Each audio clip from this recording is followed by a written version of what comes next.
Hey, I'm Donnie Kemick. I'm the president and founder of Protocol 80. And I am Josh Curcio, COO and partner at Protocol 80. So we're here today to go over some frequently asked questions that were frequently asked. So we thought we'd kind of cover these, have a little discussion about them. We'll ask each other, and hopefully it's interesting and informative for people. So the first one is, how long have you been a company? What's the history of Protocol 80? Sure. So I started Protocol 80 in 2002 while I was still in college with a couple of other gentlemen. It was really kind of a way to get more experience while I was still in school. We really didn't intend for it to take off and kind of grow and be able to continue it after graduating, and just kind of expected to take a marketing job or a technical job after school. But by the time we graduated, we had accumulated enough clients, and it just seemed like it would be silly to abandon, the business that was starting to see some real success. So so over time, we were kind of looked at as this technical company because we're from a small area. So we'd go in to quote a website project, and they would view us more as like the IT guys than the marketing guys. And so while we were there, and we did have technical skills and classes and coursework that we had taken. So while we were there, they'd ask us, could you fix this printer while you're here, or this computer? And so we evolved our company from the beginning and decided to start kind of a sister company, Omnis Technologies, to do IT services. And so over time, we decided that Protocol 80 as a website development company needed to drive more results for the clients that we were working with. So we started offering things like search engine optimization and pay-per-click advertising with the addition of Josh on our team. And then, we said, how can we take this a step further? Instead of just driving traffic, how do we drive conversions, leads, and sales so that our clients can really see a return in a short term on the work that we're doing for them? So we became a full inbound agency probably six years ago at this point. Cool. So I hear this question all the time, both from local people and people that we're just meeting for the first time. What does Protocol 80 mean? So I wish there was some glamorous story behind the name Protocol 80, but as I alluded to a moment ago, we really started with kind of two divisions in the company, one that was focused on marketing and website development, and one that was focused on professional IT services. So we wanted to pick a name, and it had to have the .com. It couldn't be a .net or another variation. And so we sat down at our computers, we're in front of GoDaddy, and we're typing in all these things that kind of were a hybrid of marketing and technology. And so this is a little geeky fact, but website traffic all travels over the HTTP port 80. So we wanted something with 80 in it, and we started looking for things like port80.com or other variations on that, and they all sounded kind of like a shipyard or nautical or something. So we started playing with other kind of technical terms, and protocol was one of them. The .com happened to be available. We liked the way it looked in a logo form, so we ran with it. Cool. How big is our team now? So our team right now, I believe, is around 11 people. We are growing. I would consider us not a huge marketing company, but we're not the small guys anymore either. We're at a place where we like to be. You may say boutique, but it's a great kind of size to be because we can be agile and still have focus on our clients and our specialties. So it's a really great size of company to be at right now. Okay, another common question we get is, how can you market for a complex industry you don't work in daily? It all comes back to the strategy and planning that we do up front. So there is a learning curve for every new industry that we come into or a new company that we work with, because we don't really take on competitors of our current clients. So every time we come on, it's new.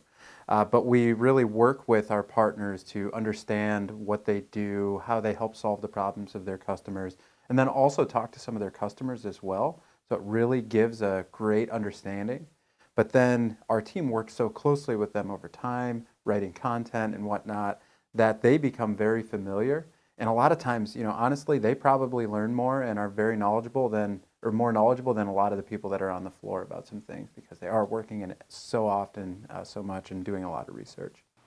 That makes a lot of sense, and it's been a pleasure to hear from some clients as our writers, especially, are working with them. The depth of knowledge that they have accrued over time, and their ability to write about even technical topics. because they're so involved with the client. Absolutely. So this is one I hear commonly. I don't have a fun, flashy product. My part that I manufacture may be a little bit boring. So how do you use that? How do you take that and make it so that it works as a good marketing factor or build that awareness for a brand like a manufacturing company? Sure. There's actually a little bit of an advantage, in my opinion, to having a non-flashy product because it tends to be the type of thing your buyer goes online to research. So they're not looking for a commercial in between shows to find that product or service that kind of a boring product or service. They have a problem that they're trying to solve.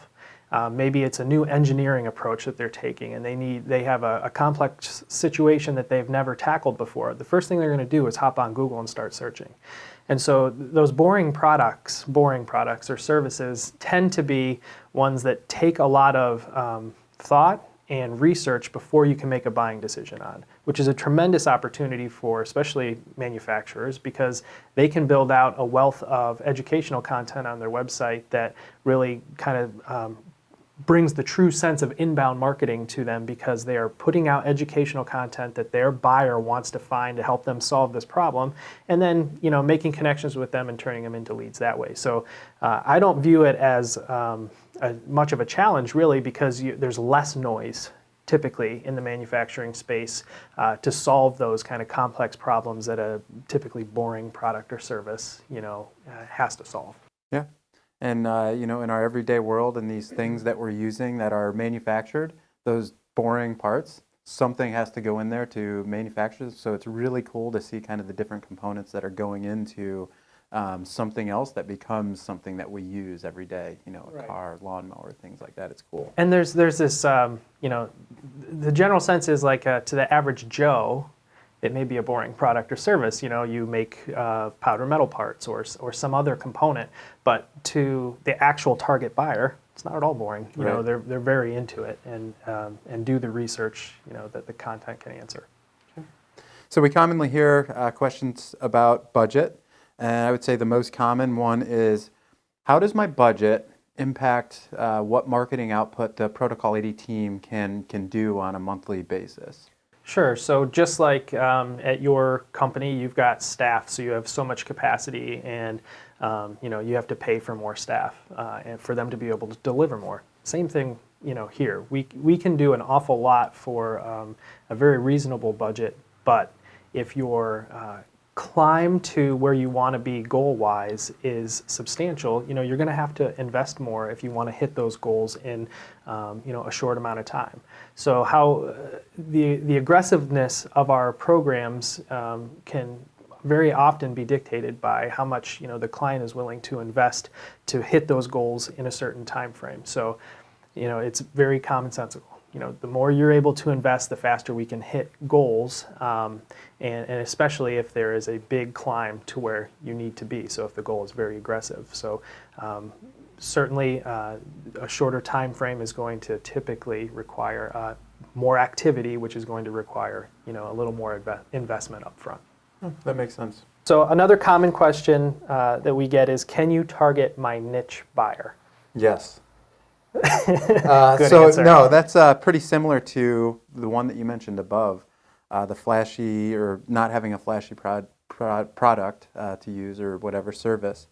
The more complex, the more niche that something is, the more research that goes into it and the less crowded that space. So while they may be niche, they're still looking for something and still trying to solve a problem. There's just not a bunch of other kind of providers that can do that for them, and it's a much less busy space to work in. So it's, again, going back, understanding the buyers, understanding what they're looking for. If they're an engineer, they're going to be caring about very technical type of things. If they're a buyer, price sensitive, delivery time, things like that.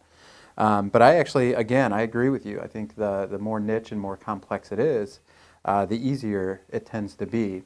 The other factor is, if a company that is super niche, at least in the ones that we're working with, it doesn't take a ton of new work to grow. It takes just a couple of good new customers.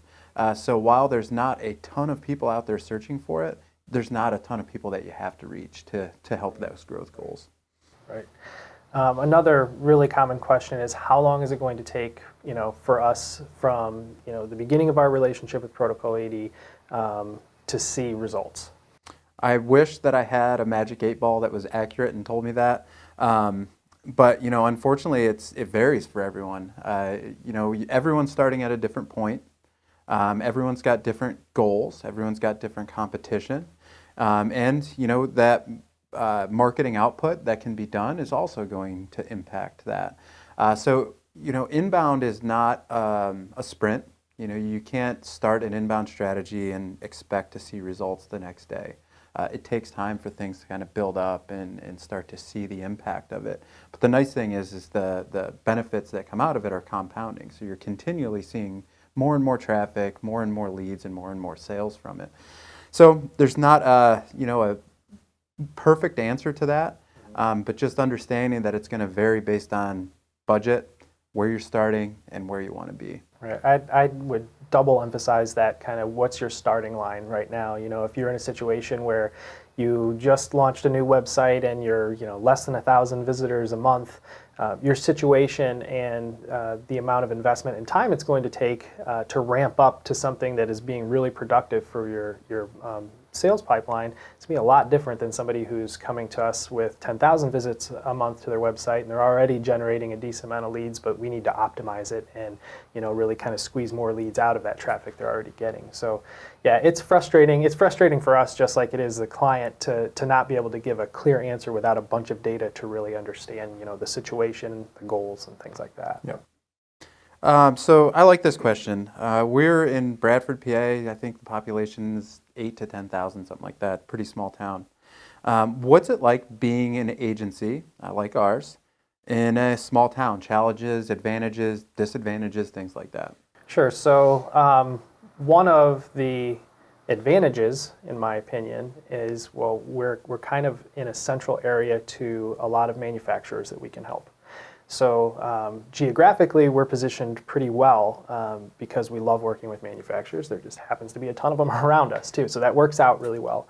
Another advantage is we've got some nice universities around us that have talented young folks coming out of school that are going into marketing or business or finance, some related field. So we have a fairly decent pool of young and hungry people that we can hire and add to our team. On the flip side of that, this is a very, like I said, very manufacturing-driven area that don't historically have a strong sales and marketing team. So we're not able to find those as easily like 10, 15-year vets that have been in marketing in an industrial environment for a long period of time to bring to our team, unless we can get them from outside the area, which we've been very fortunate to be able to do. So. The just population in general is a challenge because there's not a ton of people that have, gone into industrial marketing over time. But luckily, the world's shrinking with technology. We've been able to find what we need. I would say another challenge is no one around here really understands what we do. Right. So we try and have a lot of like public events and networking and things like that to just kind of spread the word because everybody knows somebody who might need some help.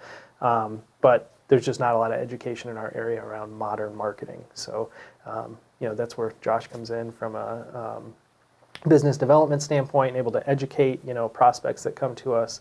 But I would say probably the biggest challenge is the small area that we're in and the number of seasoned marketing vets that are kind of available for hire when we're growing. What do you think? Yeah, I completely would agree. And on your point of people just not knowing really what we do, being a 17-year-old business at this point and knowing a lot of people in town, people still are surprised when we tell them that we have like a dozen plus people or they see us at an event, we're all there because some of them just remember us back 10 plus years ago and we've changed a lot in that time. So they're still learning and we try to educate as you mentioned about inbound and what we do today versus what we did in the past. And then the recruiting aspect, there are young people. We've picked up some great interns from St. Bonaventure and from Pitt, which has been, awesome. But again, we've had to do some recruiting outside of the area as well, just because of the population around here. Right. Let's switch gears a little bit here. We've been working together now for 10 plus years, known each other much longer than that.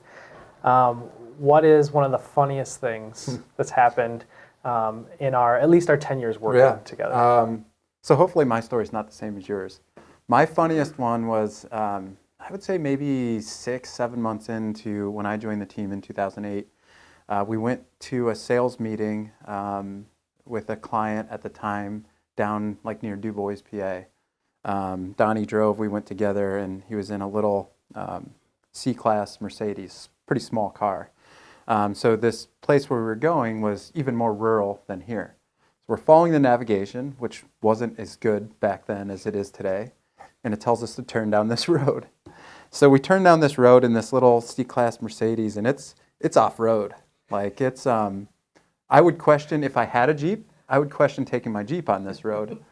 And this was wintertime, and we make it to a certain point and finally make it out, but we had to call the client and be like, are you sure that this is the right place? But we did end up making it through what I would consider a pretty rough trail in a C-Class Mercedes. But after that point, there were like rocks blocking that. It's like, bro, this isn't a road. Yeah, the next couple times we went to visit, they had blocked off the road because apparently navigation was taking multiple people down this definitely not drivable path. Luckily, it was a lease. I turned it back in and didn't have any problems. But that was one of my funniest stories. I always think back to that. Always remember it. It's probably funnier for us being in the car than it is to hear it. Yeah, I'm just shocked that we survived it, and that the client had enough faith in us after driving down that road to continue working with us for a handful of years. My favorite, or at least one of the funniest incidents of us working together, I have many, but was probably a couple years after we had picked up Josh. One of our employees at the time had gone to the barber and was talking to him and just talking about kind of some of the things that our company was doing, and the barber said, there's a huge opportunity that I want to discuss with you guys, and would you be available tomorrow night at 6 o'clock to stop down after I close, and we can kind of go through what that opportunity is. And at that point, we were early enough on in the business that we were still working with quite small businesses all the way up through large manufacturers, but we hadn't really settled in on a niche of manufacturing and focused on manufacturers. So we go to this meeting, we're excited, it's a new opportunity, potential new client, and we sit down, there's some other people there, it didn't really make sense. There was a projector screen set up, and it looked like we were about to see a presentation of some sort,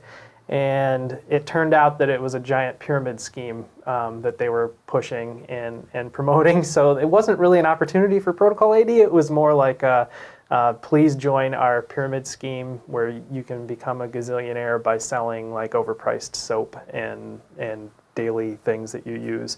The guy that worked for us at the time was like mortified. He had no idea. We're sitting there texting like, what the hell is this that we're sitting through? But we respectfully sat through. His face was so red, and knew when we saw that projector, it was like, it seems weird. Something's not right here. That was funny. Yeah. So hopefully, these having some answers to these frequently asked questions will help, but certainly we'd invite you to contact us, if you have any questions around our services, our strengths, or, if you want us to expand on any of these questions, that we hopefully have answered for you.